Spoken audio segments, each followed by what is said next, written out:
Ama sa langit, ikaw ang pinagmumulan ng lahat ng pag-ibig at pagkakaisa. Ngayon, ibinubuhos namin ang aming mga puso sa panalangin para sa aming mga Tyronians, para sa mga buklod na may pagkakaisa, bilang isang pamilya, kapatid at kaibigan. Pagpalain kami, nawa ng may kapal. Turuan mo po kaming lumakad na may kagandahang loob at ang bawat isa na may pagpapakumbaba. Panginoon, hayaang ipakita ng aming kapatiran ang iyong layunin na may pag-ibig.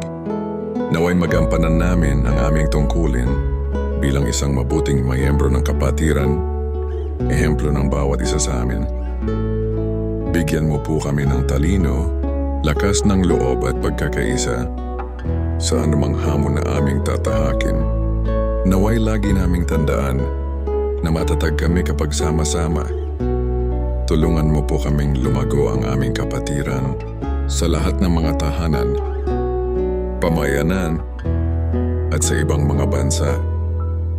Nakaukit na hustisya, pakikiramay at katotohanan, kung saan may pagkakahati, maghasik ng pagkakaisa. Kung saan may poot, magtanim ng pagmamahalan. At kung saan may paghihiwalay, bumuo ng tulay ng pagsasama-sama. Naway lagi naming tandaan, kami ay magkakapatid, magkakaibigan at magkakapamilya. Ang bawat isa ay nilikha para makatulong sa kapwa. Naway hindi namin makalimutan.